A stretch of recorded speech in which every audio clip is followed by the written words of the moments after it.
Bonjour, il a été Grand Prix d'Angoulême en 2010. Il publie depuis 40 ans et il sort le 3e tome de Bella Ciao, un livre, une BD qui réunit tout ce qui compte pour lui, la Lorraine, les Italiens, l'immigration italienne en Lorraine, un petit peu de sa famille aussi et beaucoup de ses combats. Baru est notre invité dans Délivrez-vous.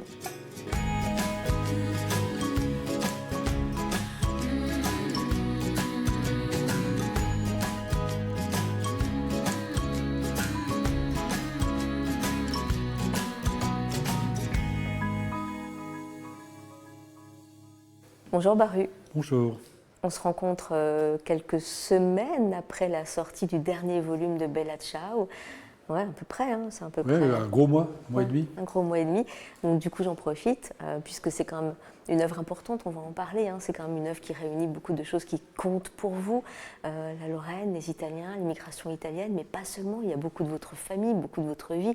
On sent bien que depuis de nombreuses années, il y a des choses comme ça que vous nous préparez à Bella Ciao. Ça, c'est le 3e tome.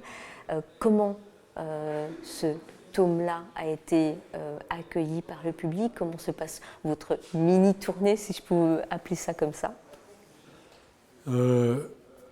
Disons que ça n'a pas été la grande foule, mais il y a quand même pas mal de gens, pas mal de monde. Et en fonction des endroits, je dis en fonction des lieux, j'allais dire les personnes intéressées par la proposition Bella Ciao étaient, comment dire, plus ou moins marquées par leurs origines, quoi. Et donc, par exemple, dans l'Ouest, là j'étais à Angers, à Nantes et à Angers, on peut dire que là, tout le monde à peu près s'en fout, quoi, de Bella Ciao. Ils connaissent Bella Ciao, mais simplement, ils connaissent plus le Bella Ciao de cette série espagnole, là, que, j'allais dire, que la chanson elle-même, quoi. Et donc, mais plus on revient par ici, là, c'est-à-dire là où il y a, j'allais dire, beaucoup de descendants d'Italiens, et plus, j'allais dire, j'ai rencontré des gens qui me ressemblaient pas, heureusement, quoi, mais comment dire, des gens qui étaient concernés par l'italienneté. Par l'Italie, mais pas seulement, parce que même si ça parle d'Italie, même si ça remonte un siècle d'immigration italienne en Lorraine, ça parle des gens à qui on n'a pas forcément donné la parole. Et ça parle aussi certainement à d'autres personnes immigrées, d'autres pays, ou pas? Vous le sentez, ça? Oui, mais ça, oui. Ça, par exemple, mais même à mon grand étonnement, j'allais dire autre chose, mais il faudrait que j'arrête de passer comme ça du coq à l'âne, c'est qu'effectivement, déjà, j'ai rencontré des gens qui n'étaient absolument pas du tout d'origine italienne, mais des Polonais, des Maghrébins, pas d'Africains, mais même après des Yougoslaves, des Espagnols, mais toujours la 2e ou la 3e génération, quoi. Donc c'était des gens qui étaient concernés quelque part par le déplacement de leurs parents. Et en fait, moi, je pense que, j'espère en tout cas que j'ai essayé de faire en sorte que Bella Ciao, ça soit une chanson, comme une chanson qui a à voir avec les gens qui se déplacent, quoi, avec l'immigration. Et en fait, j'espère juste que Bella Ciao ne sera pas perçue comme une histoire d'Italien, mais comme quelque chose de beaucoup plus général qui a à voir avec l'immigration. C'est finalement qu'est-ce qu'il reste, qu'est-ce que ça fait de devoir quitter son pays? C'est ça que vous posez comme Exactement. question finalement. Quel est le prix à payer pour ça, quoi? Quel est le prix à payer pour cesser d'être ce qu'on était, pour devenir quelqu'un d'autre dans un pays qui d'abord va vous donner à manger, mais pas pour rien. C'est-à-dire que le travail, c'était pas un travail facile. Et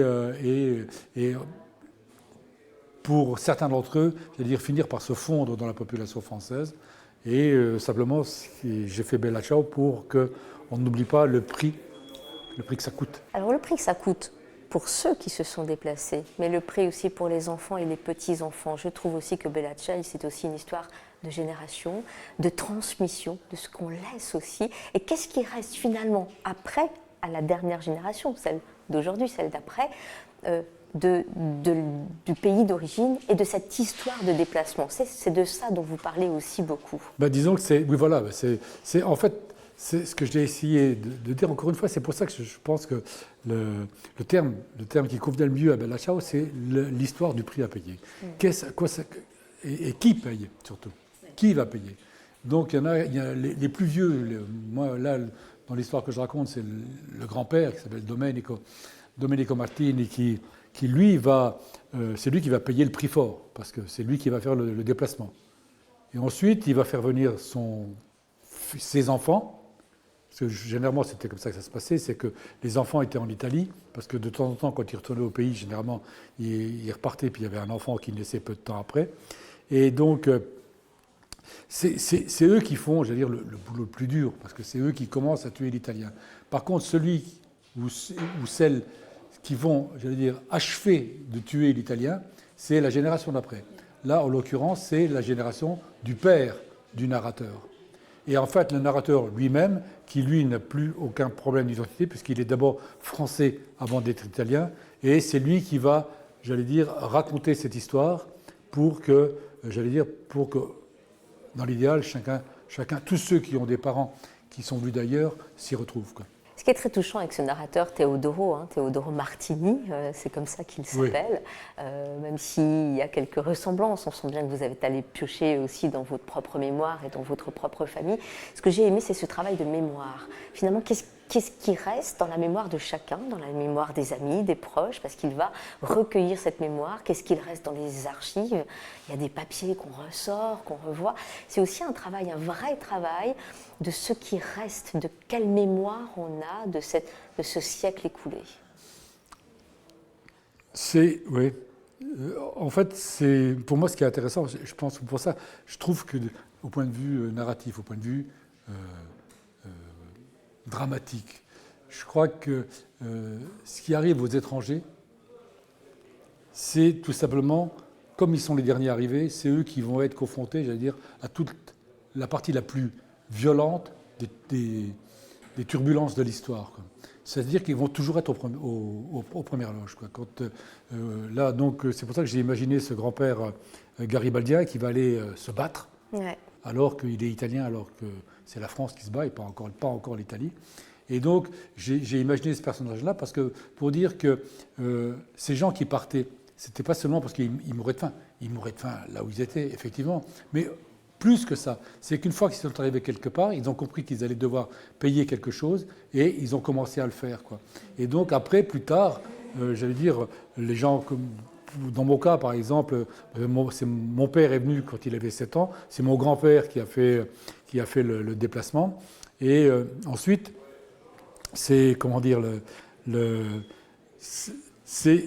moi, je fais profiter, quoi. C'est-à-dire que j'ai jamais risqué ma vie, j'ai jamais eu trop de problèmes au niveau de l'intégration. J'ai juste souffert de la queue de la comète de la xénophobie française vis-à-vis des Italiens, mais très, très légère. Mais surtout, à la limite, paradoxalement, j'étais plus fils d'ouvrier que de fils d'italien. Oui, c'est ça. Vous l'avez, c'est pas la première fois que vous le dites. Hein, ça, finalement, je me sentais plus fils d'ouvrier que fils d'italien. Ça, c'est propre aussi à notre région. À quel point, finalement, vos parents vous ont élevé dans cette culture française? Il y avait cette envie aussi qu'on soit très bon élève, excellent. Je crois que vos parents, vous voulaient que vous soyez ingénieur, si j'ai bien ça, lu. Voilà. Mon père. Il y avait aussi cette volonté des immigrés, hein, oui. Que leurs enfants se fondent dans les autres, qu'ils soient encore meilleurs à l'école, la notion de réussite qu'ils rêvaient pour leurs enfants, c'est ça aussi? Ah oui, ça c'est vraiment... vous savez, moi je pense que généralement, souvent en tout cas, mes amis étrangers à l'école étaient les meilleurs de la classe. C'était parce que derrière, il y avait la famille qui poussait à ça, quoi. Mais pas seulement, c'est aussi tout simplement parce que en tout cas pour ce qui me concerne, vis-à-vis de mon père, lui, s'il avait pu, il aurait fait les études que moi j'ai faites. Ouais. Il avait l'intelligence pour ça, et tout simplement, mais simplement, c'était trop tôt. Et il était né en 1915, et c'était trop tôt pour lui, donc il a pas pu, j'allais dire, accomplir ça. Et donc, en gros, il a investi dans ma trajectoire scolaire de façon à ce que moi, je puisse venir au terme de ce projet qu'il avait eu pour nous, quoi. Faire en sorte que, ma foi, grâce à l'école, je devienne transparent. Ce travail, ces 3 tomes de Bella Ciao, c'est aussi un hommage aux parents, à leur investissement vis-à-vis de leurs enfants. C'est aussi presque une dette. Est-ce que ce serait finalement une dette de baru vis-à-vis des parents ou je me trompe? Ouais, mais ça c'est oui. Moi, j'ai relativement tôt, dès que j'étais sur le point de finir les études qui m'ont amené à exercer mon premier métier, qui était prof de sport, prof de gym, prof de PS. Et là, je savais que moi, comment dire, j'avais fait un pas de côté par rapport à mes origines et j'étais beaucoup plus porté sur aller le plus loin possible pour voir ailleurs ce qui s'y passait, parce que je savais que là, l'herbe était peut-être plus verte, mais elle était réellement plus verte. Ouais. Et donc, ce qui fait que... mais au fond de moi, je savais, je suis allé au bout de mes études, tout simplement parce que je leur devais quelque chose. Ne serait-ce que... parce que ça a l'air d'être un lieu commun de dire que des parents ont fait des sacrifices. Mais moi, j'ai vu au jour le jour ce que ça voulait dire, quoi, au niveau ne serait-ce que tout bêtement sur l'aspect financier des choses, quoi.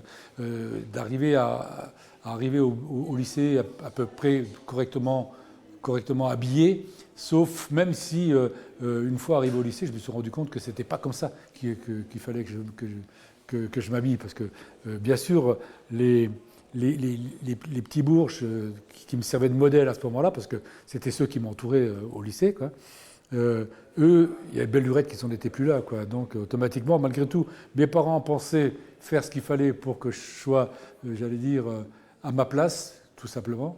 Et en fait, non, ils étaient toujours largement dépassés par ce qui se passait réellement, quoi. Finalement, toujours dépassés et toujours déplacés. Déplacés, et ouais, ben, ça. Déclassés, dépassé parce que déclassé.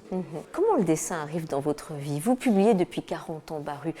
Très vite, le fait d'être prof de sport vous a permis de gagner votre liberté. Vous l'avez déjà dit, oui. Pour dessiner, il n'y avait pas du tout l'envie de devenir dessinateur au départ professionnel. C'était cette liberté à côté. Donc c'est presque une passion ou autre. Mais comment ça arrive dans votre vie? Est-ce que c'est la lecture d'autres bandes dessinées? Comment ça arrive? Écoutez, je crois que déjà la condition sine qua non pour faire les bandes dessinées, c'est d'en lire. C'est la première des... Donc si vous arrivez à 25 ans, vous n'avez jamais ouvert une bande dessinée, c'est pas la peine d'essayer de commencer à en faire une, quoi. C'est peine perdue. Mais au-delà de ça, c'est que tout à l'heure je vous parlais du lycée, et j'allais dire des petites qui à l'époque étaient des grandes humiliations pour ce qui me concernait, et surtout pour moi quelque chose qui avait à voir presque à ce qui était une trahison de classe, c'est que j'ai eu honte de ce que j'étais. Tous ces gens qui m'entouraient, tous ces jeunes qui m'entouraient, qui pour la plus souvent étaient vachement sympas avec moi, il n'y avait pas de problème de ce côté-là, mais moi je me sentais inférieur à eux, et surtout que j'avais pour but, c'était de leur ressembler le plus possible, non d'être comme eux, quoi. Et donc, en gros, à un moment donné, j'ai eu honte de ce que j'étais. Et ça, quand je m'en suis rendu compte, ça m'a mis dans une colère contre moi, contre moi-même. Et quelque part, probablement que cette colère-là, c'est encore le moteur qui me pousse à faire et à raconter les histoires que je raconte, quoi. Et les histoires, justement, de personnes déclassées, de personnes dont on n'a pas envie d'entendre, ou des personnes différentes, et ça a été le cas dans tellement de vos bandes dessinées. Il y a ce trait aussi dans ce cas-là. Est-ce que ça explique un peu, alors bêtement, je fais une analyse un peu, mais est-ce que ça explique aussi ce trait parfois qui donne l'impression d'être enragé? Est-ce que c'est cette colère, cette rage qui vous a aussi nourri ce crayon? Et puis ce travail des corps aussi, vous travaillez le mouvement, le corps depuis très longtemps, de façon extrêmement enragée, va très bien. Oui, parce que moi je considère que l'expression corporelle, comme on disait à l'époque, qu'on ne dit plus maintenant, mais c'est pas loin, ça relève de la danse, quoi. Ça relève c'est d'un corps qui s'exprime et qui parfois parvient même à exulter, quand il s'exprime. Et moi, ce que j'ai recherché, le dessin, ça m'a permis ça, quoi. Vous savez, je suis un très très vieux fan de rock'n'roll. Et pour moi, le rock'n'roll, ça a été d'abord un instrument pour libérer les corps. Ouais. Et donc, les années 50 et le début des années 60, c'était vraiment une époque très corsetée. On n'était pas à l'aise dans dans nos fringues, on n'était pas à l'aise vis-à-vis de notre corps et tout. Et le rock'n'roll est arrivé là-dessus, et là, d'un seul coup, ça a été l'ouverture. Moi, je pense que il est probable que la libération, la fameuse libération sexuelle, elle est antérieure à 68. Elle avait déjà commencé avec l'éruption du rock'n'roll. Avec l'arrivée du rock'n'roll. Ouais. Et donc, moi, en fait, même en plus, quand je dessine, j'écoute toujours du rock'n'roll parce que ça me donne, moi, cette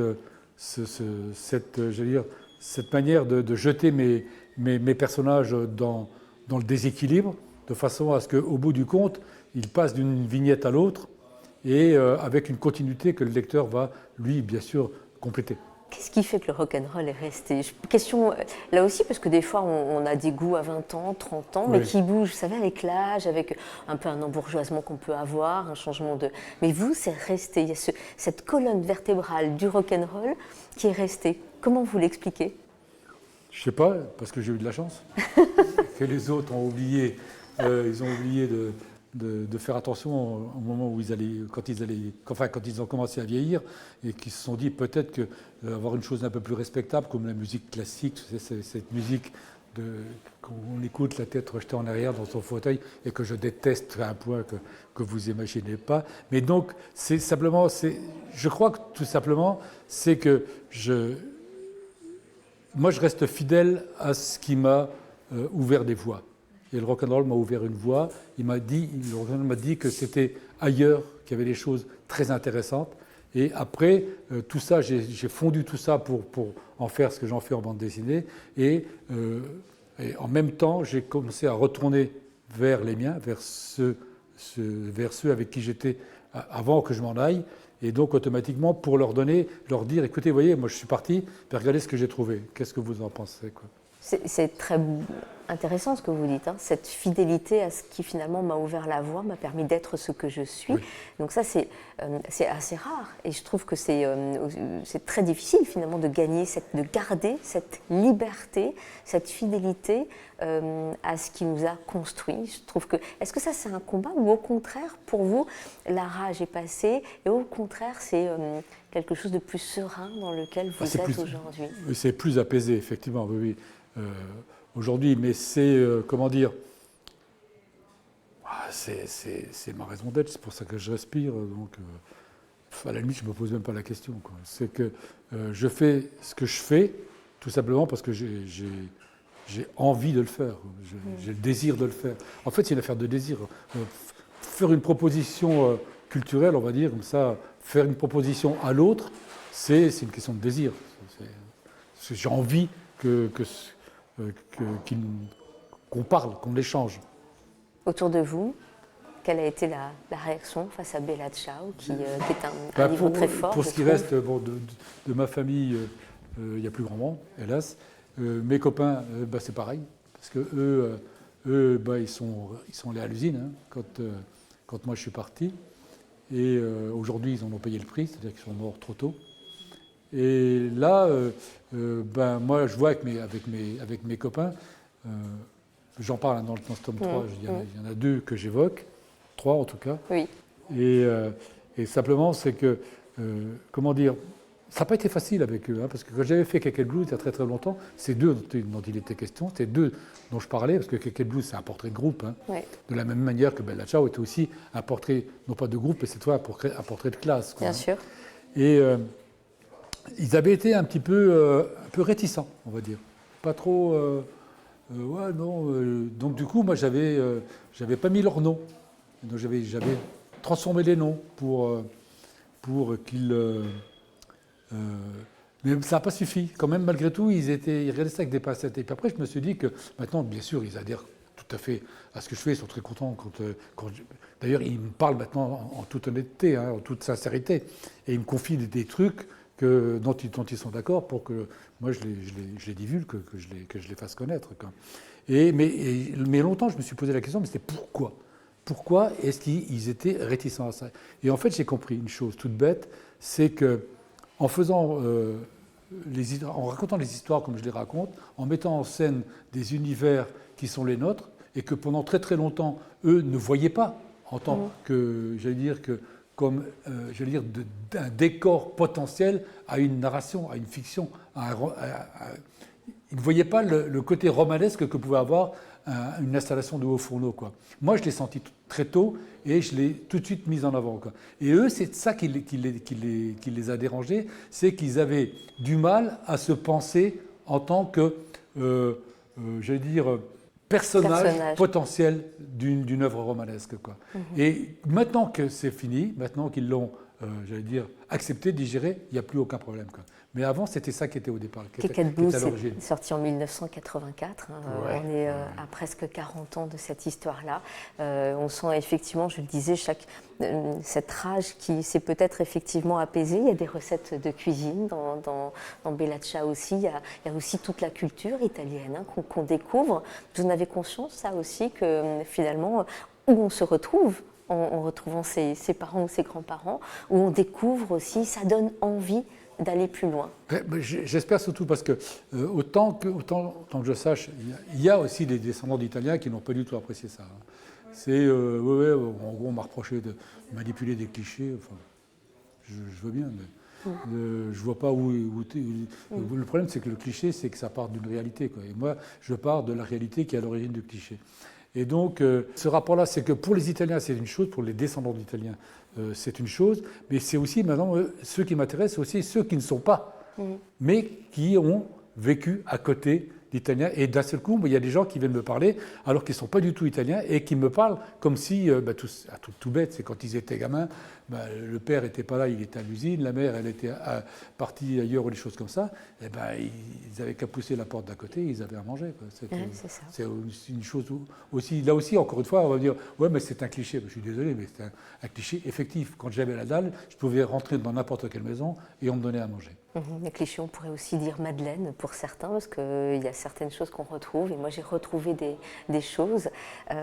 Dernière question, Baru, parce que vous êtes aussi un dessinateur important pour la nouvelle génération. Est-ce que ça, vous en avez conscience aussi, qu'il y a certains... Oh, soyez pas modeste, parce qu'il y a quelque chose que vous laissez aussi, il y a quelque chose dans ce que vous faites, dans votre parcours depuis longtemps, qui peut aussi avoir donné envie à certains scénaristes et dessinateurs de prendre ce chemin. Vous en avez ou pas conscience, ou ça vous importe peu de faire un peu école?